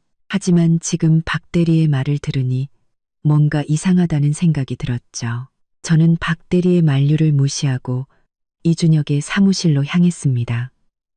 사무실 문은 살짝 열려 있었고 안에서는 임미미의 애교 섞인 목소리가 들려왔습니다. 대표님, 너무 속상해하지 마세요. 서윤서 그 여자는 그냥 대표 오빠 백만 믿고 나대는 거잖아요. 그게 아니면 뭐가 되겠어요? 정분이 안 풀리시면 제가 오늘 술 한잔 사드릴까요? 이어서 이준혁의 짜증 섞인 목소리가 들려왔습니다. 술은 무슨 술이야? 회사가 망하게 생겼는데 술 마실 기분이 나겠어? 다 서윤서 그 여자 때문이야. 그 여자만 아니었으면 내가 이 지경까지 되지는 않았을 거라고. 그러니까요. 임미미의 목소리는 더욱 부드러워졌습니다. 그 여자는 완전 재앙덩어리예요. 애초에 대표님이랑 결혼하면 안 되는 거였어요. 이제 와서 오빠 백 믿고 대표님 사업 다 망쳐놓고 돈까지 묶어놓고 정말 악독하다니까요. 내 말이. 이준혁의 목소리가 커졌습니다. 지가 무슨 대단한 사람이라도 되는 줄 알아. 내가 처음에 걔한테 가난한 척 안 했으면 우리 집안에 시집 올 수나 있었을 것 같아? 이제 와서 날개 달렸다고 감히 나한테 덤벼? 내가 이 위기만 넘기면 가만 안 둘 거야. 저는 문 밖에서 그들의 대화를 들으며 분노 대신 실소가 터져 나왔습니다. 이준혁은 아직도 자신이 무엇을 잘못했는지 깨닫지 못하고 모든 것을 제 탓으로 돌리고 있었죠. 심지어 저와 결혼한 것을 자신에게 손해였다고 생각하고 있었습니다. 저는 심호흡을 한번 하고 사무실 문을 활짝 열었습니다. 안의 광경을 보자 저도 모르게 헛웃음이 나왔죠. 이준혁은 사무실 의자에 앉아 있었고 임미미는 그의 옆에 서서 어깨에 손을 올린 채 몸을 기대고 있었습니다. 누가 봐도 평범한 상사와 부하 직원의 관계는 아니었죠. 문이 열리는 소리에 두 사람은 동시에 고개를 돌렸습니다. 저를 보자 둘 다 당황한 기색이 역력했죠. 임미미는 황급히 손을 거두고 뒤로 물러섰고 얼굴이 불그락 푸르락 변한 채 저를 쳐다보지 못했습니다. 이준혁은 잠시 멍하니 있다가 이내 화를 내며 자리에서 일어났습니다. 서윤서, 네가 여긴 어떻게 왔어? 누가 함부로 들어오래. 제 노트북 가지러 왔어요. 저는 그를 쳐다보지도 않고 책상 위를 훑어봤습니다. 곧 책상 구석에 놓인 은색 노트북을 발견했죠. 위에는 먼지가 뽀얗게 쌓여 있었습니다. 제가 다가가 노트북을 집으려 하자 이준혁이 갑자기 앞을 가로막았습니다. 물건을 가져가고 싶으면 먼저 서진원한테 말해서 우리 회사 계약부터 복구시켜 동결된 자금도 풀어놓고 그 전까지는 여기서 아무것도 못 가져가. 당신 회사가 살든 말든 나랑은 상관없다고 했는데요. 저는 주머니에서 휴대폰을 꺼내 녹음 기능을 켰습니다. 그리고 그의 얼굴 앞에 들이댔죠. 방금 당신이 임 비서랑 한 말 다 녹음했어요. 내가 오빠 백만 믿고 나댄다고요? 당신이 나한테 가난한 척 연기했다고요? 나중에 나를 가만두지 않겠다고요? 이 녹음 파일이 우리 오빠 귀에 들어가면 당신이 과연 이 위기를 넘길 수 있을까요? 이준혁은 제 손에 들린 휴대폰을 보고 얼굴이 새하얗게 질렸습니다. 그는 녹음기를 뺏으려고 손을 뻗었죠. 그 녹음 당장 지워. 서윤서, 너 너무 심한 거 아니야. 저는 한 걸음 뒤로 물러나 그의 손을 피하며 동시에 빠르게 사진을 찍었습니다. 렌즈는 그와 임미미가 방금까지 앉아있던 자리와 당황한 표정의 임미미를 향해 있었죠. 비록 다정한 장면을 찍지는 못했지만 두 사람의 관계가 평범하지 않다는 증거로는 충분했습니다. 심하다고요? 저는 차갑게 비웃었습니다. 당신이 저녁 식사 자리에서 나를 근본 없는 것이라고 모욕한 것에 비하면 이건 아무것도 아니죠. 지금 내 뒤에서 비서랑 바람 피우고 있는 당신에 비하면 내가 더 심한가요? 아니에요. 임미미가 갑자기 울먹이는 목소리로 끼어들었습니다. 윤서 씨, 오해예요. 저랑 대표님은 그냥 평범한 상사, 부하 직원 관계라고요. 그냥 대표님이 힘들어하셔서 위로해드린 것뿐이에요. 위로요? 저는 그녀를 쳐다봤습니다. 위로를 그렇게 바싹 붙어서 해요? 내가 오빠 백 믿고 나댄다고 뒷담화하면서요? 임 비서님, 그렇게 한가하시면 본인 앞가림이나 걱정하시는 게 어때요? 이준혁 씨 회사는 곧 망할 텐데 실업자 되기 싫으면 다른 일자리나 알아보시죠. 임미미는 제 말에 얼굴이 하얗게 질려 고개를 푹 숙인 채 아무 말도 하지 못했습니다. 이준혁은 제 손에 들린 휴대폰과 임미미를 번갈아 보더니 결국 기가 죽은 듯 목소리를 낮췄습니다. 윤서야, 내가 잘못했어. 아까 그 말들은 내가 너무 화가 나서 한 소리야. 마음에 담아두지 마. 노트북 가져가고 우리 제발 좋게 끝내자. 응, 좋게요. 저는 휴대폰을 주머니에 넣고 책상 위에 노트북을 집어들었습니다. 당신이 사람들 앞에서 나를 모욕한 그날부터 우리 사이에 좋게 끝낼 일은 없었어요. 이준혁 씨, 기다리세요. 이혼 합의서 곧 보내줄 테니까 그때 가서 사인하기 싫어도 하게 될 거예요. 그 말을 끝으로 저는 더 이상 그를 쳐다보지도 않고 밖으로 나섰습니다. 문을 나설 때 안에서 이준혁이 임미미에게 소리치는 소리가 들려왔습니다. 다 너 때문이야. 네가 쓸데없는 소리만 안 했어도 걔가 약점을 잡지는 않았을 거 아니야. 당장 내 눈앞에서 꺼져. 이어서 임미미의 울음소리와 무언가 깨지는 소리가 들려왔습니다. 저는 뒤도 돌아보지 않고 그 회사를 빠져나왔습니다. 이준혁의 회사에서 노트북을 가져온 다음 날 변호사에게서 완성된 이혼 합의서를 받았습니다. 합의서와 함께 제가 이준혁에게 창업 자금 3천만 원을 송금한 은행 거래 내역, 그날 사무실에서 녹음한 파일, 그리고 그와 임미미의 사진까지 제가 그날 사무실에서 창업 자금, 사무실에서 녹음한 파일, 그리고 모든 증거 자료가 첨부되어 있었죠. 심지어 이수련 여사가 예전에 제 월급을 가져간 이체 기록까지 찾아내 첨부했습니다. 이 정도 증거면 충분합니다. 변호사는 소파에 앉아 안경을 고쳤으며 말했습니다. 그가 합의서에 사인만 하면 재산 분할은 우리 요구대로 진행될 겁니다. 그다음 소파에 앉아 안경을 고쳤으며 말했습니다. 3천만 원은 당연히 돌려받을 수 있고 혼인 파탄의 책임이 그에게 있으므로 위자료까지 받아낼 수 있습니다. 만약 사인을 안 하면요? 그럼 소송을 걸면 됩니다. 변호사는 웃으며 말했습니다.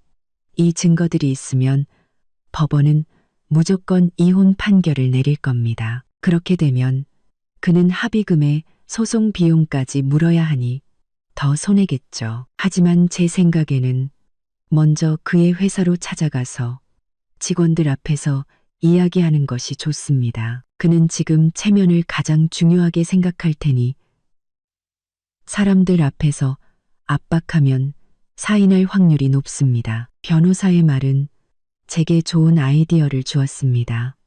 이준혁은 아직 회사가 망하지 않은 척 직원들 앞에서 허세를 부리고 있을 테죠. 제가 모든 직원 앞에서 그의 실체를 폭로한다면 그는 분명히 당황할 겁니다. 그날 오후 저는 이혼 합의서와 증거 자료를 들고 다시 이준혁의 회사로 향했습니다.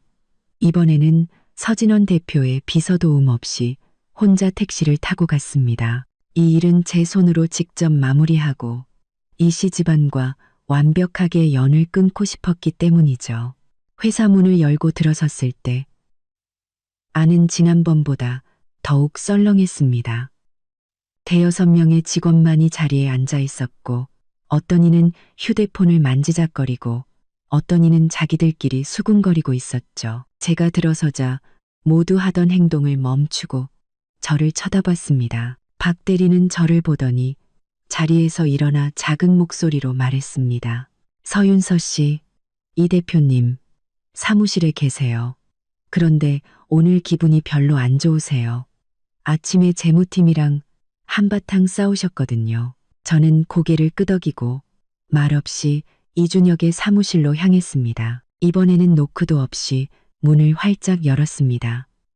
이준혁은 책상 앞에 앉아 멍하니 컴퓨터 화면을 보고 있었죠. 앞에는 먹다 남은 컵라면이 놓여 있었고 얼굴은 며칠 전보다 훨씬 더 초췌해 보였습니다. 저를 보자 이준혁은 잠시 멍하니 있다가 미간을 찌푸렸습니다.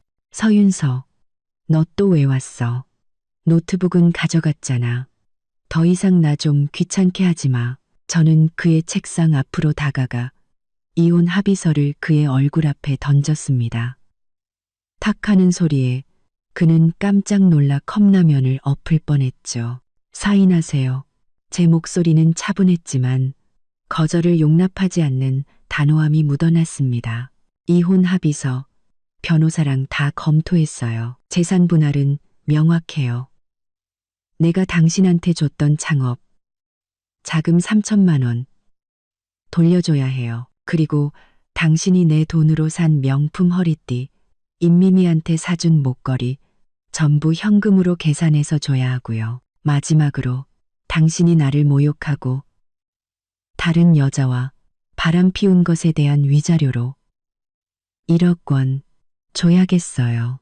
이준혁은 이혼 합의서를 집어들고 몇 장 넘겨보더니 얼굴이 점점 더 굳어졌습니다. 이윽고 그는 합의서를 책상에 내동댕이 치고 자리에서 일어나 저를 손가락으로 가리켰습니다. 서윤서, 너 지금 장난해. 3천만 원은 네가 좋아서 준 거고 목걸이는 임미미가 자기 돈으로 산 거야. 내가 너한테 왜 돈을 줘야 하는데? 이혼 절대 못해. 왜냐고요? 저는 웃으며 가방에서 녹음기를 꺼내 재생 버튼을 눌렀습니다. 녹음기에서는 그날 사무실에서 임미미와 이준혁이 나눴던 대화가 흘러나왔죠. 서윤서, 그 여자는 그냥 대표 오빠 백만 믿고 나대는 거잖아요. 내가 처음에 걔한테 가난한 척 안 했으면 우리 집안에 시집 올 수나 있었을 것 같아? 녹음기 소리는 컸고 사무실 문을 닫지 않았기 때문에 밖에 있던 직원들도 모두 똑똑히 들을 수 있었습니다. 이준혁은 녹음기 소리에 얼굴이 새하얗게 질려 녹음기를 뺏으려고 손을 뻗었습니다. 당장 그것 꺼. 서윤서, 너 정말 이럴 거야? 저는 한 걸음 뒤로 물러나 그의 손을 피하며 책상 위에 증거 자료들을 뿌렸습니다. 이럴 거라고요? 이게 뭔지 보세요. 지난달 당신이 내 카드로 80만 원을 긁어서 목걸이를 산 내역이에요. 그리고 임미미가 지난주에 하고 다녔던 목걸이가 바로 이 모델이죠. 이게 당신이랑 상관이 없다고요? 그리고 이건요. 저는 그와 임미미가 다정하게 붙어 있던 사진을 들어 보였습니다. 이 사진이 인터넷에 퍼지면 사람들이 당신을 뭐라고 부를까요? 사무실 밖의 직원들은 문 앞으로 몰려들어 수군거리기 시작했습니다. 세상에, 이 대표가 정말 임비서랑 바람 피운 거였어? 그러니까 윤서 씨가 이혼하려는 거구나. 나라도 이혼하겠다. 게다가 창업 자금도 윤서 씨 돈이었다니. 정말 인간도 아니다.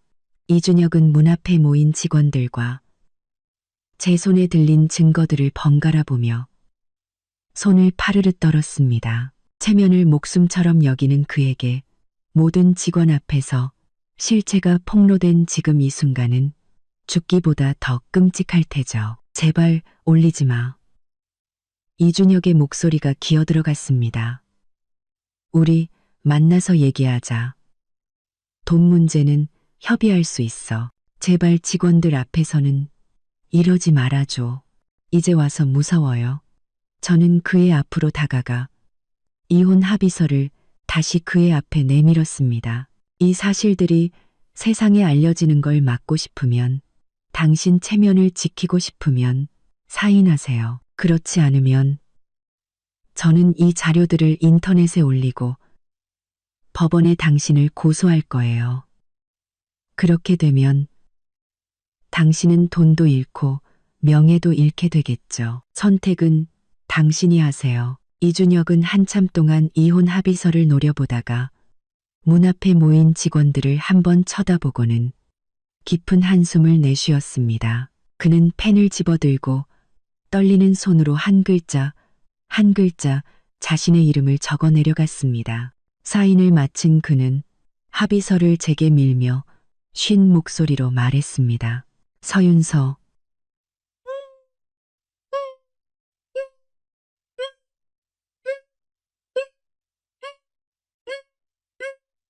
돈은 최대한 빨리 마련해 줄게.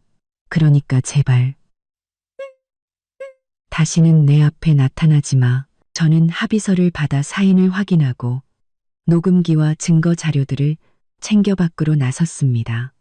문 앞을 지날 때 직원들은 동정과 경외가 섞인 눈으로 저를 쳐다봤습니다. 박 대리는 저를 향해 고개를 끄덕이며 작은 목소리로 말했죠. 잘하셨어요.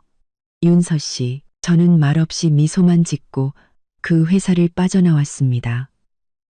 건물 밖으로 나와 변호사에게 메시지를 보냈습니다. 이준혁, 사인했습니다. 곧 답장이 왔죠. 잘 됐군요. 재산 분할 문제는 제가 신속하게 처리해서 반드시 모든 돈을 받아내겠습니다. 이혼 합의서에 사인을 받은 그날 밤, 저는 오빠 서진원 대표에게 전화를 걸어 이 소식을 알렸습니다.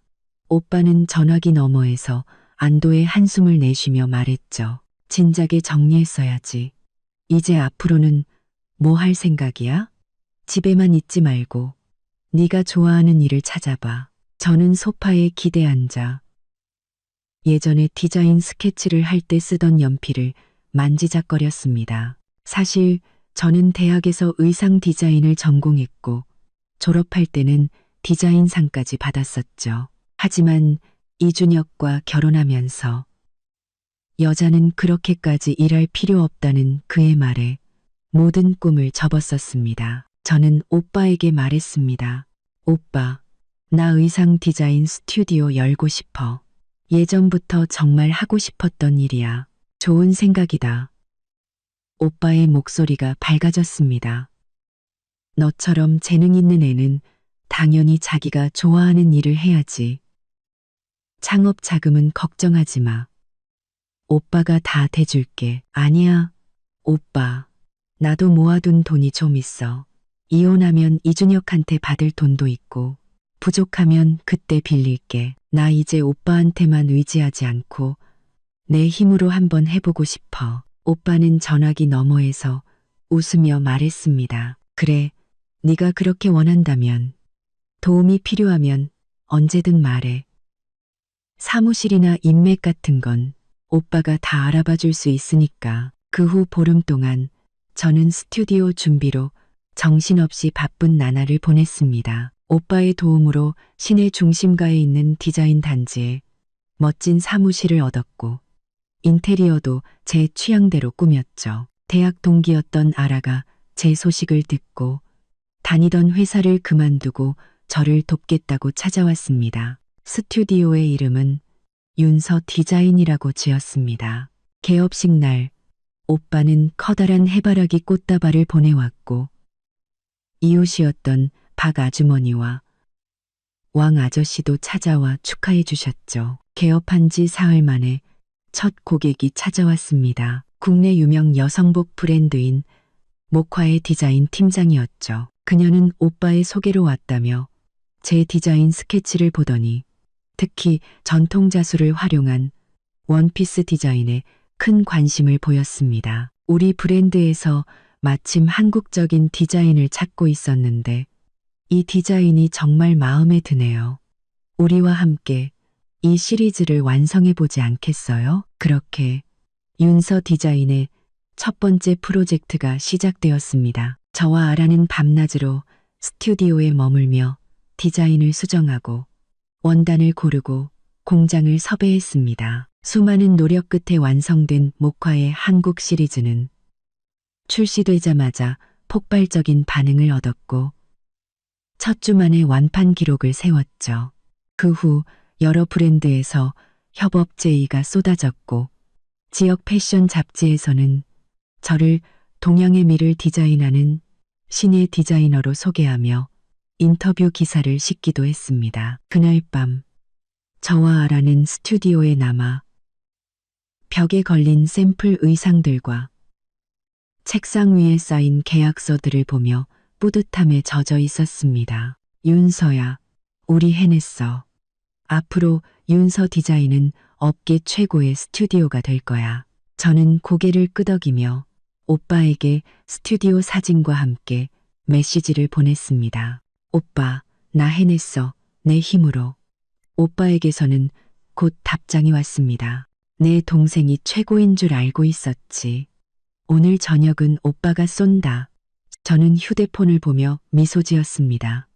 예전에는 이준혁의 그늘 아래서 제 자신을 잃고 살았지만 이제는 아니었습니다. 여자에게 가장 중요한 것은 바로 자기 자신의 이름으로 살아가는 것이라는 걸 깨달았으니까요. 앞으로 윤서 디자인을 더욱 성장시켜 저 서윤서의 이름으로 세상에 우뚝 설 겁니다. 이준혁이 이혼 합의서에 사인을 한 후 그의 삶은 나락으로 떨어졌습니다. 직원들은 모두 떠나고 빚독촉에 시달리던 그는 결국 사채에까지 손을 댔죠. 하지만 빚은 눈덩이처럼 불어났고 결국 사채업자들이 그의 회사를 쑥대밭으로 만들어 놓았습니다. 그의 어머니 이수련 여사마저 집을 담보로 돈을 빌려 그의 빚을 갚아주었지만 역부족이었죠. 결국 집까지 넘어가고 두 사람은 길거리에 나앉게 되었습니다. 이준혁은 생계를 위해 예전에는 상상도 할 수 없었던 공사판에서 막노동을 시작했습니다. 말끔하게 정장을 차려입던 그는 이제 먼지투성이 작업복을 입고 벽돌을 날랐죠. 그러던 어느 날 공사장에서 예전에 함께 일했던 조 사장을 마주쳤습니다. 조 사장은 그를 비웃으며 말했죠. 이게 누구야? 이 대표 아니신가? 예전에는 그렇게 잘 나가더니 이제는 여기서 벽돌을 나르시네. 자기 아내한테 근본 없는 것들이라고 하더니 이제 본인이 그 꼴이 됐구만. 주변의 인부들도 그를 보며 비웃었습니다. 그 웃음소리는 그에게는 벽돌보다 더 무겁게 느껴졌죠. 윤서 디자인 1주년 기념 파티가 열리던 날. 스튜디오는 수많은 사람으로 북적였습니다. 오빠와 친구들, 그리고 저를 응원해주는 많은 분이 찾아와 축하해 주었죠. 지난 1년간 저와 아라의 노력으로 윤서 디자인은 업계에서 인정받는 스튜디오로 성장했습니다. 파티가 한창 무르익을 무렵 문 밖에서 소란이 일었습니다. 고개를 돌려보니 그곳에는 이준혁과 이수련 여사가 서 있었죠. 두 사람은 남루한 옷차림으로 화려한 파티장과 전혀 어울리지 않는 모습이었습니다. 이준혁은 저를 보자 비굴한 미소를 지으며 다가왔습니다. 윤서야, 축하해. 우리 그냥 축하해 주러 왔어. 이수련 여사도 울먹이며 거들었죠. 그래, 윤서야. 네가 이렇게 잘 돼서 우리도 기쁘다. 그런데 네 오빠한테 말 좀 잘해서 우리 준혁이 일자리 좀 알아봐 주면 안 될까? 우리 아들 공사판에서 일하다가 손이 다 망가졌어. 그녀는 이준혁의 거친 손을 제게 보여주려 했지만 제가 말을 하기도 전에 오빠가 앞으로 나서며 그들을 막아섰습니다. 여기는 당신들이 올 곳이 아니야. 당장 나가지 않으면 보안 요원을 부르겠소. 주변의 손님들도 그들을 향해 비난의 목소리를 높였습니다. 예전에 윤서 씨한테 어떻게 했는데 이제 와서 도와달라고 할 낯짝이 있어요? 자기 아내 배신하고 바람까지 피운 주제에 양심도 없나. 이준혁과 이수련 여사는 사람들의 비난에 고개를 들지 못하고 결국 쫓겨나듯 파티장을 떠났습니다. 문 밖으로 사라지기 전 이준혁은 뒤를 돌아 저를 한번 쳐다봤습니다. 그의 눈에는 깊은 후회가 담겨 있었지만 그는 아무 말도 하지 못하고 그의 어머니를 따라 사라졌죠. 그들의 뒷모습을 보며 저는 깊은 한숨을 내쉬었습니다. 과거의 악몽이 드디어 완전히 끝났다는 것을 실감했죠. 파티가 끝난 후 저와 아라는 스튜디오에 남아 창밖의 야경을 바라봤습니다. 윤서야, 우리 내년에는 더 큰 곳으로 이사 갈 수 있겠지? 어쩌면 해외에서 쇼를 열게 될지도 몰라. 저는 책상 위에 놓인 내년 봄 신상품 디자인 스케치를 보며 미소 지었습니다. 화사한 노란색과 분홍색으로 가득한 희망이 담긴 디자인이었죠. 그르도 난색과 그럼 우리가 계속 노력하면 분명히 해낼 수 있을 거야. 앞으로 우리 디자인을 전 세계 사람들에게 보여주자. 지난 1년 저는 최악의 결혼 생활을 끝내고 제 힘으로 새로운 삶을 개척했습니다. 앞으로 저는 윤서 디자인과 함께 더욱더 멋지게 비상할 겁니다. 진정한 제 자신을 찾아 저만의 완벽한 인생을 시작할 테니까요.